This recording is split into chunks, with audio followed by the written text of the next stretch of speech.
Deus e nosso Pai único e verdadeiro, de quem nós dependemos, de quem nós precisamos, a quem nós adoramos e a quem todos os dias nós recorremos, e nesta manhã não é diferente. Estamos, Senhor, recorrendo a Ti, recorrendo à Tua ajuda, que o Senhor venha nos dar graça, sabedoria, que o Senhor venha dirigir tudo que for dito aqui, tudo que for falado,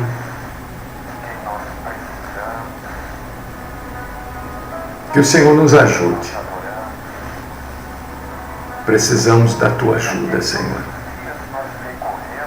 Estamos dedicando este tempo para adorar o Senhor,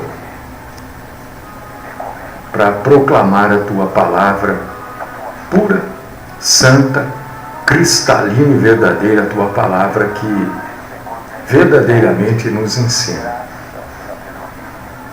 Então eu peço, Pai, nesta manhã de segunda-feira, que o Senhor inicie a semana nos ensinando. Nós temos muito que aprender. Fala conosco. O assunto que vamos abordar hoje é extremamente delicado. E eu creio que muitos irmãos, muitas irmãs estão passando por terríveis transtornos, terríveis dificuldades, não sabem como resolver porque é difícil, é um assunto difícil. E que a gente possa, através da Tua graça, através da Tua compaixão, ser ajuda e sermos ajudados também. Então eu peço, Senhor, que o Senhor fale conosco. Queremos aprender do Senhor e queremos, aprendendo, seguir a Tua palavra para não sermos condenados. Esta é a minha oração, este é o meu pedido, este é o meu clamor nesta manhã. Fala conosco, dá-nos a Tua santa e poderosa instrução. Eu oro no nome do nosso Senhor Jesus Cristo. Amém.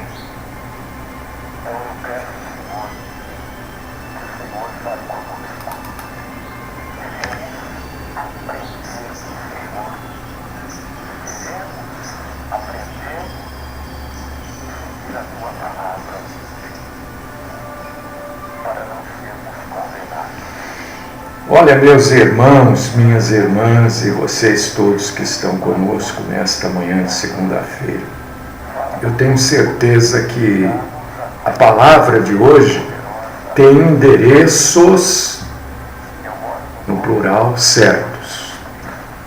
Então você pode compartilhar este vídeo, pode compartilhar o nosso canal do YouTube, Mário Filho, PR, porque a intenção é ajudar, que a gente possa ajudar, que você possa ser ajudado, porque nós sabemos que ajudando, nós somos ajudados também. 1 aos Coríntios, capítulo 7, versículos do 3 ao 5.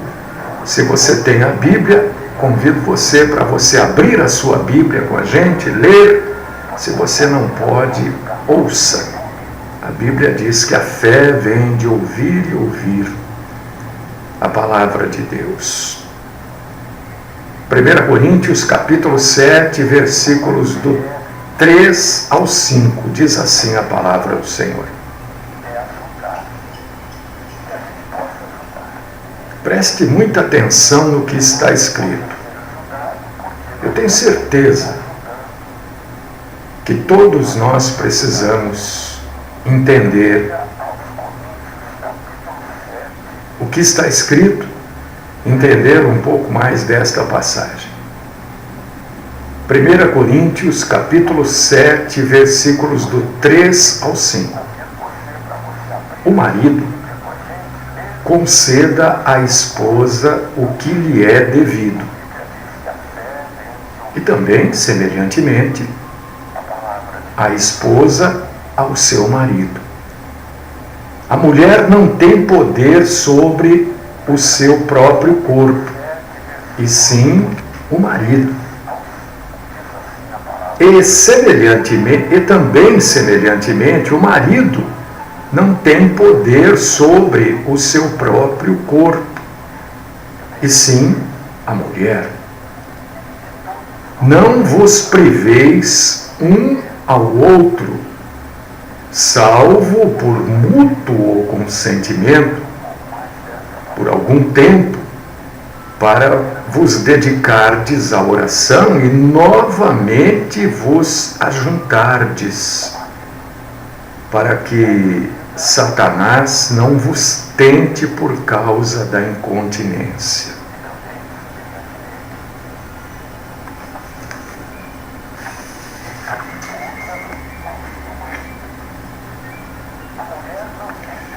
Queridos irmãos, queridas irmãs, hoje o assunto é para você que é casado, para você, minha querida irmã que é casada, para você que é noivo, namora, para você que vai se casar. Amanhã, depois, você vai se casar, porque o casamento faz parte dos planos. Quando a gente diz plano, né? Não é bem a palavra, mas casamento faz parte daquilo que Deus quer para todo homem e toda mulher. Casamento. E todo mundo sabe, nos dias de hoje, como os casamentos acabam, né? O que a gente nunca sabe é porque é assim, né? Quando uma pessoa vem contar, e eu ouço, irmãos, eu aconselho muita gente, até porque, não só por isso, mas quando eu senti que teria que aconselhar, eu fui buscar formação para aconselhamento noutético. Então eu tenho formação acadêmica para aconselhar pessoas nouteticamente. Aconselhar fundamentado na Bíblia. Então eu ouço muitas coisas e normalmente é sempre um lado que vem nos procurar. Ou é o marido que vem nos procurar, ou é a esposa que vem nos procurar. Raramente vem os dois nos procurar. E neste aconselhamento, depois de um tempo, eu sempre gosto de estar com o casal, o marido e a mulher. Por quê? Porque sempre cada um conta aquilo que lhe é conveniente. Isso é natural do ser humano. A gente sempre fala aquilo que vai nos ajudar, ou os nossos sentimentos. A gente raramente, não que não aconteça, acontece, vai falar do sentimento do outro, né? Então, depois de um tempo aconselhando, eu sempre gosto de colocar ambos, marido e mulher, para a gente conversar a respeito do assunto, ou pai e filho, filhos e pais, entendeu? As duas partes. Então todo mundo sabe que os casamentos andam acabando muito rápido. E acabam mesmo. Acabam. É uma pena, mas acabam. E todo mundo sabe também, você que está me ouvindo, sabe que o sexo fora do casamento é pecado. O que eu posso fazer? Não posso fazer nada. É pecado. Todo mundo sabe disso. Cristãos sabem disso. Até os incrédulos sabem que o sexo fora do casamento é pecado. Todo mundo sabe. E também é pecado não ter sexo no casamento. Quer que eu repita? Eu vou repetir. Vou até tirar o óculos para repetir. Não ter sexo no casamento é pecado. Estou falando em condições normais, né? Não estou falando quando uma das partes está enferma, é doente. Aí não é condição normal. Mas em condição normal, não ter sexo no casamento é pecado.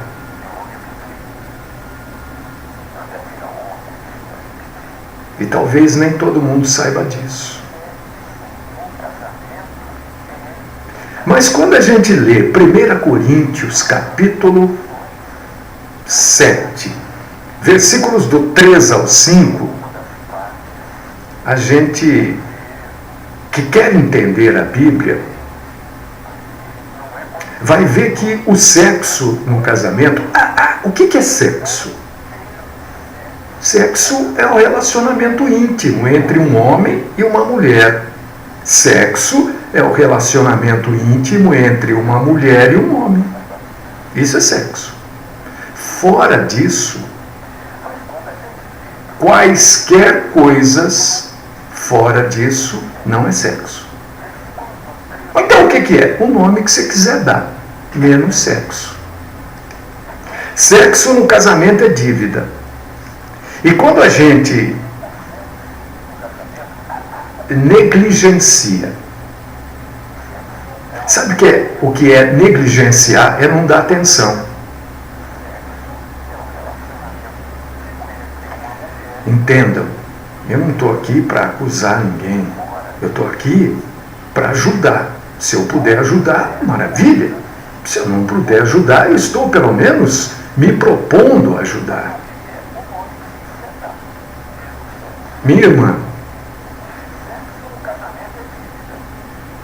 negligenciar o sexo no casamento, meu irmão, recusar a fazer sexo no casamento com o cônjuge é roubo.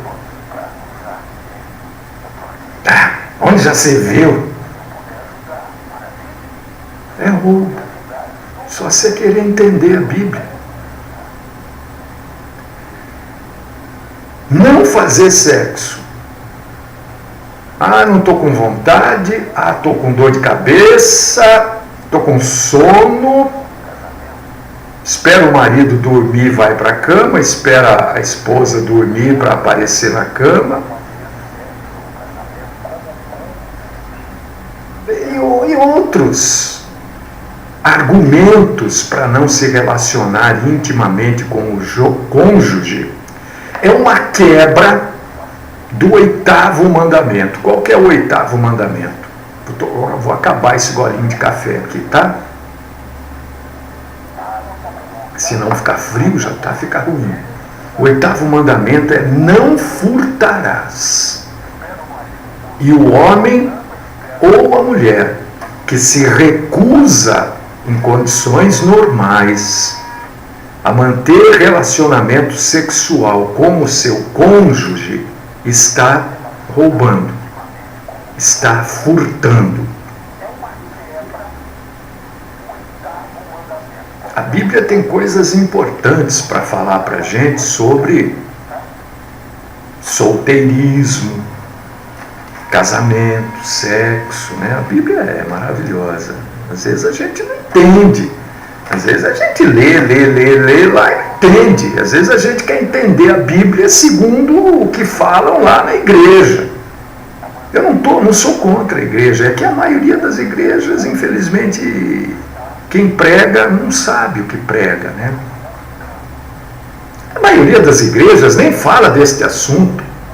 Isso aqui, tem gente que está achando uma aberração eu falar isso no rádio, né? Porque isso aqui é normalmente falado pelas denominações, e eu não sou contra as denominações, eu sou contra as sinagogas de Satanás, as denominações que existem para pegar dinheiro do povo, isso eu sou contra. Você também deveria ser. Isso aqui normalmente é falado nesses cursos para casamento, curso para noivo, entendeu? Que eu acho um grande absurdo isso tudo, né? Mas isso deveria ser ensinado nos púlpitos, nos cultos normalmente, como qualquer outro assunto, como trindade, deveria, né? Um assunto normal. Deveria ser ensinado como o fim dos tempos, como a graça. Não deveria ser só nas salas de catecismo, nas aulas para noivo. Por que isso não deveria ser assim? Isso não é uma opinião minha. Isso é porque a Bíblia diz isso. Isso a gente deveria ensinar para os nossos filhos. Porque Salomão, que segundo a Bíblia foi o homem mais sábio do mundo, ele falava sobre isso com o seu filho. É só você ler lá Provérbios, livro dos Provérbios, capítulo 2, versículo 16 ao 19, lê lá, é Salomão falando. Livro de Provérbios, capítulo 5, versículos do 13 ao 23, capítulo 6, do 24 ao 35, capítulo 7, do 6 ao 27, capítulo 9, versículos do 13 ao 18. É claro que este ensino sobre sexo, o ensino cristão sobre o relacionamento sexual, é bem diferente daquele que o mundo ensina. Isso não quer dizer, viu, meus irmãos e irmãs, se não tem gente, eu sei que tem gente que nos ouve que não é cristão, né? E eu fico muito feliz com isso. Eu gosto muito quando eu fico sabendo que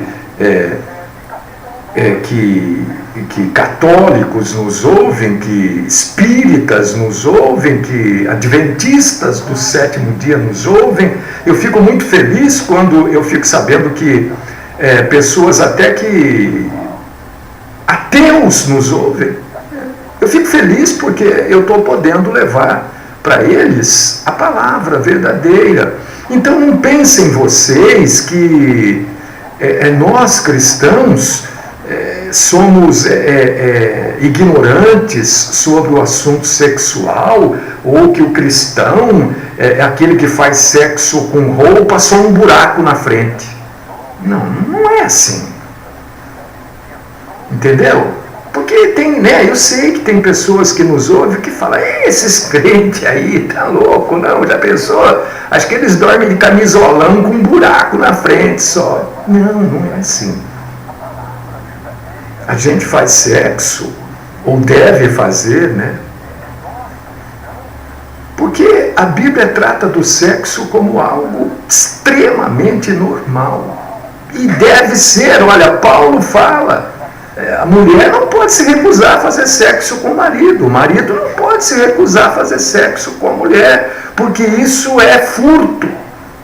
1 Coríntios capítulo 7, versículos do 3 ao 5. E não adianta querer entender diferente. Talvez você seja tão pudico que você queira entender diferente. Jesus Cristo, olha, presta atenção. Quando a gente diz assim, Jesus é o Senhor das nossas vidas, Jesus comanda a minha vida.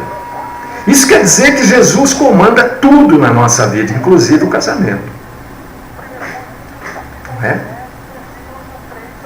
E Jesus tem coisas para dizer aqui para a gente. Se o nosso objetivo, e este é o objetivo de vida de todo cristão, é dar glória a Deus em Jesus Cristo, então nós devemos fazer tudo segundo aquilo que a Bíblia ensina e buscar entender a Bíblia da forma que ela foi escrita. Porque a Bíblia não pode ser entendida do meu jeito, né? Porque Pedro diz assim, olha, a Bíblia não é de particular interpretação, então eu não posso entender do meu jeito. E, infelizmente é o que acontece. Mas a Bíblia diz, aceitemos ou não, que o sexo é um dever no casamento. A Bíblia diz, está escrito aí, você pode acompanhar aí,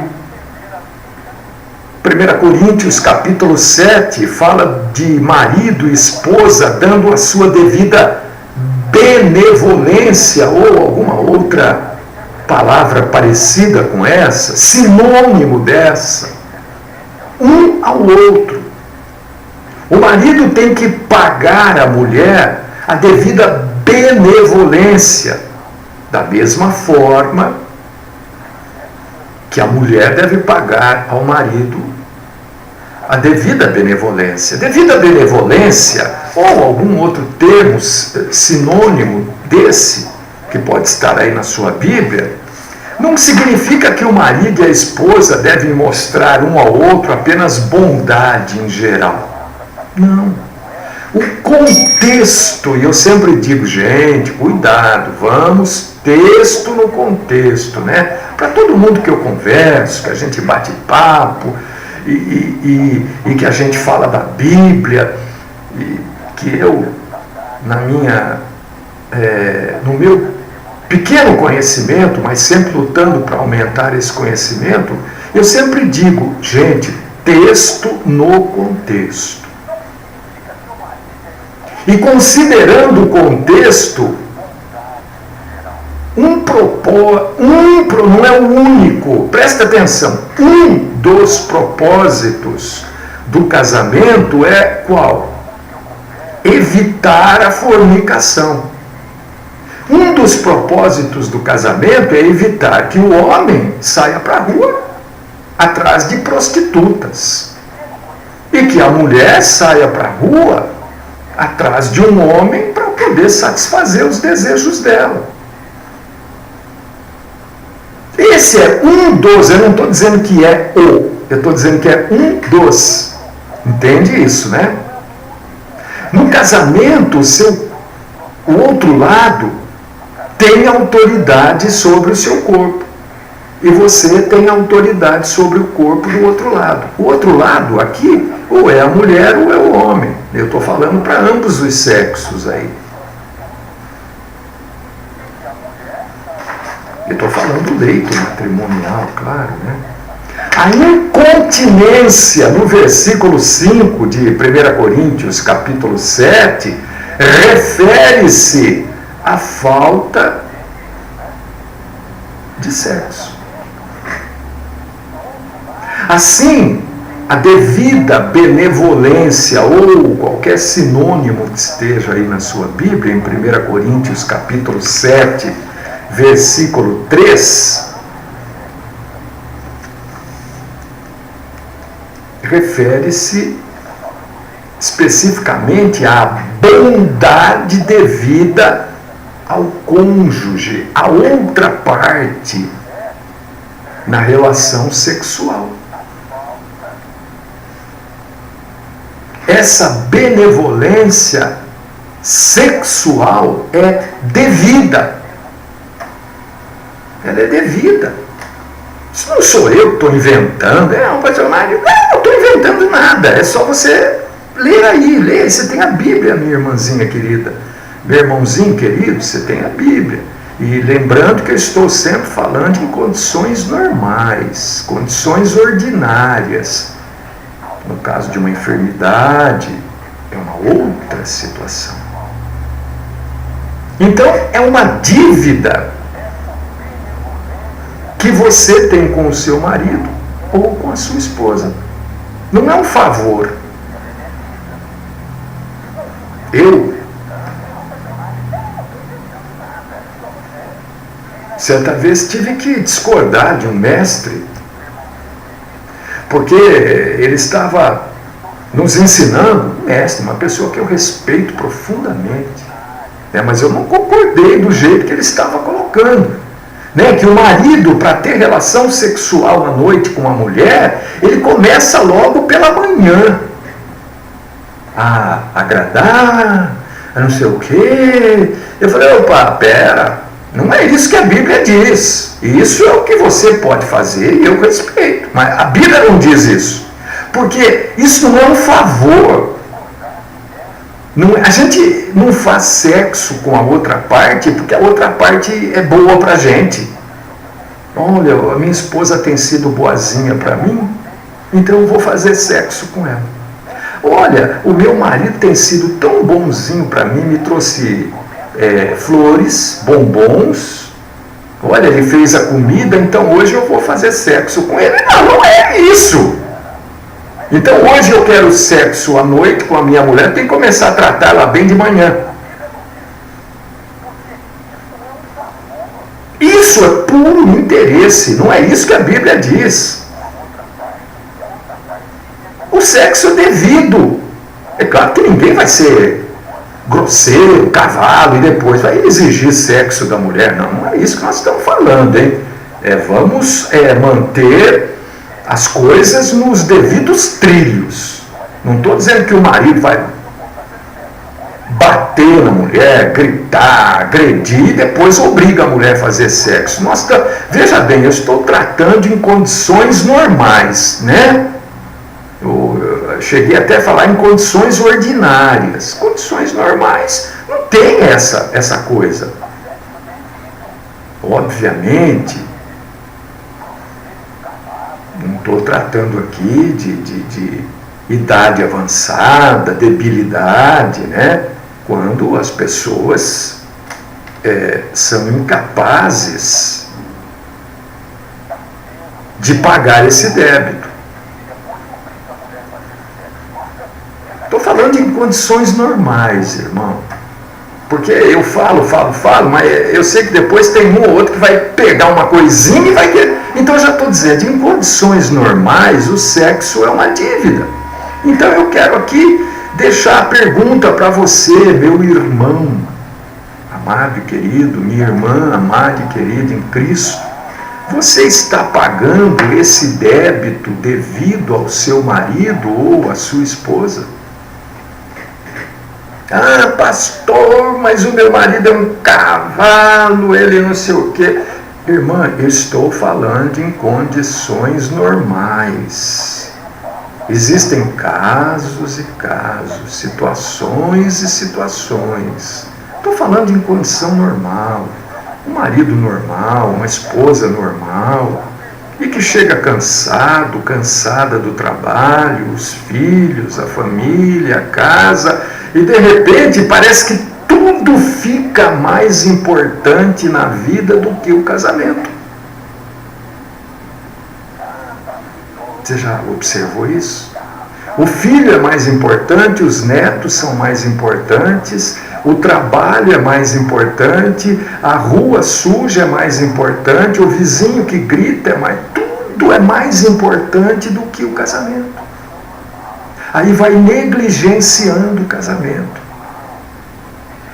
As pessoas casadas não são donas das suas roupas e comidas que compram. E também da relação sexual com a outra parte.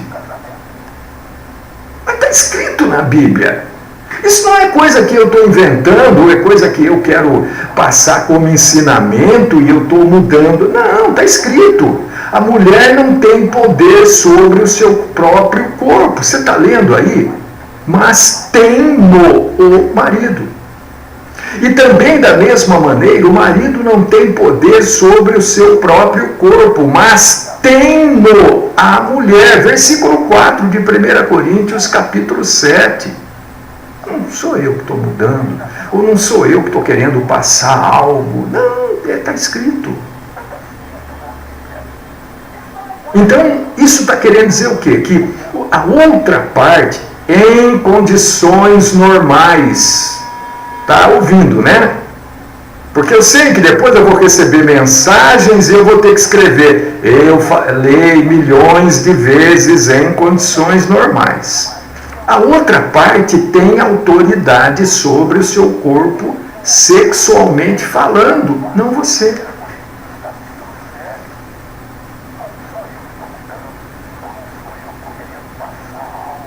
É assim.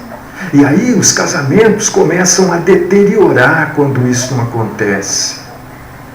Quantas mulheres, eu ouço isso, irmãos, e eu já falei para tantas mulheres isso, né? Quantas mulheres assim, pastor, o meu casamento só está em pé porque eu fico de joelho. Eu digo, irmã, além de ficar de joelho, a senhora precisa ver o que está errado nesse casamento. Alguma coisa está errada, tem que esclarecer isso, porque o casamento não é um negócio unilateral, o casamento não é só você ficar de joelho, o casamento tem que ter outra parte. Você está de joelho e a outra parte está fazendo o quê? Precisa conversar, chega uma hora que tem que falar, olha, o negócio aqui não está dando certo, está errado, vamos abrir o jogo, vamos conversar, vamos esclarecer aqui. Você está falhando aqui, ali, acolá. O que está acontecendo? Um problema físico? Uma doença? Um mal-estar? Um cansaço? Mas isso tem que ser conversado. Não adianta ficar de joelho orando. Você pensa que Deus vai vir aqui por ânimo sexual no seu marido? Por ânimo sexual na sua mulher? Não. Então esse negócio de o meu casamento está em pé porque eu estou de joelho... Casamento são dois, não é um, não existe casamento com um só. Porque o casamento de duas pessoas se transforma numa só carne. Isso quer dizer que o outro tem autoridade sobre a sua carne, porque aquela carne é dele. E você tem autoridade sobre o outro, porque quer dizer que a carne do outro é sua também. Este é um pensamento cristão sóbrio, isso não é pensamento cristão meu. Se for conversar com qualquer pessoa estudiosa da Bíblia, pregador, teólogo, se for conversar com qualquer conselheiro bíblico, não curioso em aconselhamento, né? Ele vai dizer isso, não tem como dizer outra coisa. E isto reflete na vida das pessoas. Quantas pessoas angustiadas, abatidas, quantas pessoas tristes, desmotivadas, porque o casamento não vai. O sujeito tem uma vida social boa, a mulher tem um relacionamento bom no trabalho, na igreja, com os amigos, com as amigas, com os filhos, mas em casa o negócio está... Você já viu quando a embreagem, isso é para quem dirige, mas a maioria dirige hoje, né? Quando a embreagem do carro está ruim, o disco de embreagem, a gente diz assim, porque você engata a primeira e o carro demora para sair, né? Ele fica, o disco patina, não vai, entendeu? Porque a embreagem está ruim. Ou quando um carro pega lama, muito barro, a roda fica girando e não sai do lugar. Tem casamento que está assim, patinando.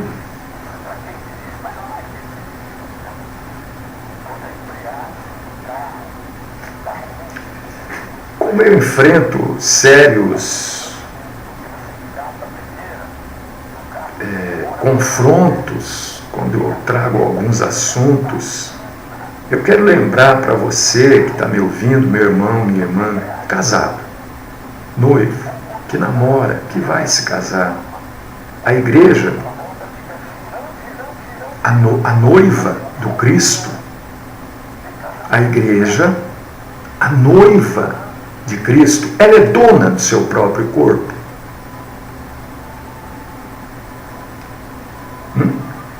A igreja é dona do corpo? Não. O corpo é de Cristo. Nós, como igreja, formamos o quê? O corpo de Cristo. A noiva está debaixo da posse e da autoridade de quem? Ou deveria estar, né? Do próprio Cristo. E o que Cristo é? O esposo, o noivo. Mesma coisa no casamento. Casamento onde há a negativa de sexo em condições ordinárias. Acontece um pecado. Sempre levando em consideração que o sexo seja possível fisicamente no casal. Tá? É roubo não entregar aquilo que é devido.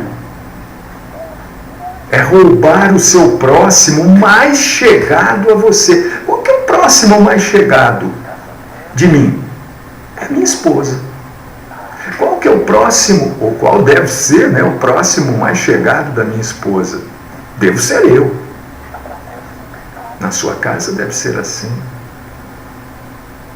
Quando se nega o sexo no casamento, por, olha, quaisquer motivos, é defraudar ele ou ela, como está lá no versículo 5. É fraude, é engano, é mentira. Porque o casamento quer dizer dar aquilo que é devido ao cônjuge. Você comete traição. Como traição? É assim. Quando eu falo aqui das sinagogas de Satanás, que tem um monte de gente que fica de bico, já viu? Eu estou falando exatamente isso, que as igrejas, a maioria das denominações, salvo raríssimas exceções, elas estão traindo Jesus. E o que acontece no casamento é algo egoísta. É fazer, o corpo é meu, eu faço o que eu quero, não estou afim, não estou afim. Eu acho que você pode conversar. Né? Agora, quando eu não estou afim, é hoje, amanhã, é depois, é hoje, amanhã, daqui um mês, 40 dias, um ano. E este egoísmo, ele nasce da incredulidade, da falta de fé que Cristo está neste casamento, nessa união. Que este casamento também é uma união espiritual entre Cristo e a sua igreja. E o sexo, agora tem gente que vai ficar, tanto faz como tanto fez, né?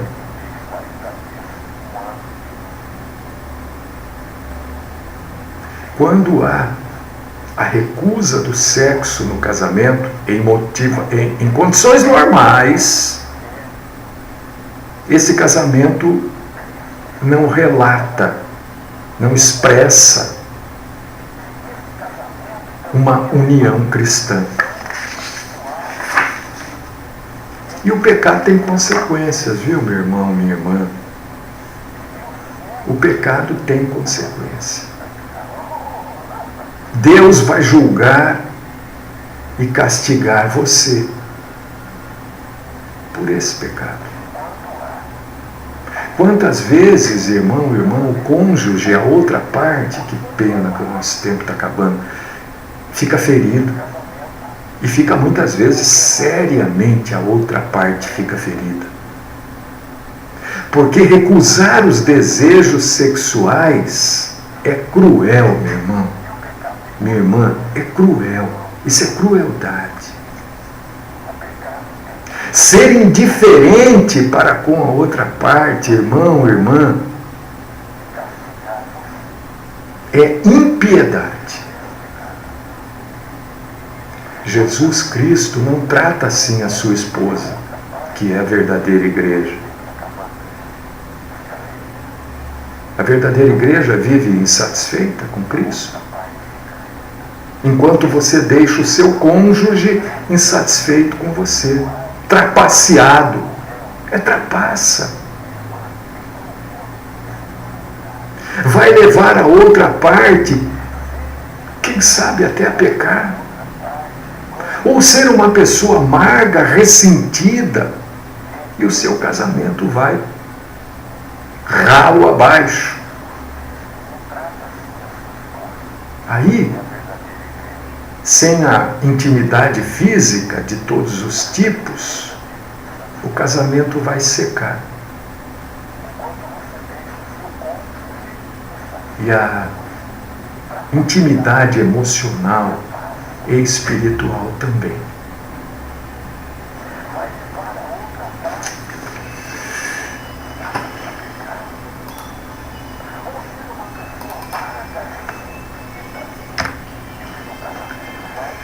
Amado Deus, querido Pai, nós falamos hoje de assuntos extremamente importantes, Senhor. Espero ter sido claro, espero ter sido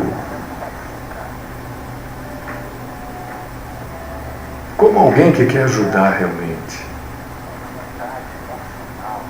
Senhor, que aqueles que ouviram e que estão passando, aqueles que vão ver amanhã ou depois e que estão passando por esta dificuldade, por este problema, que possam corrigir, Senhor, se corrigir, ajudar a outra parte a se corrigir também, que haja entendimento, Senhor, que haja vontade em ter um casamento feliz, uma vida feliz. É claro que as dificuldades existem, Senhor, mas nós não devemos ser o motivo das dificuldades.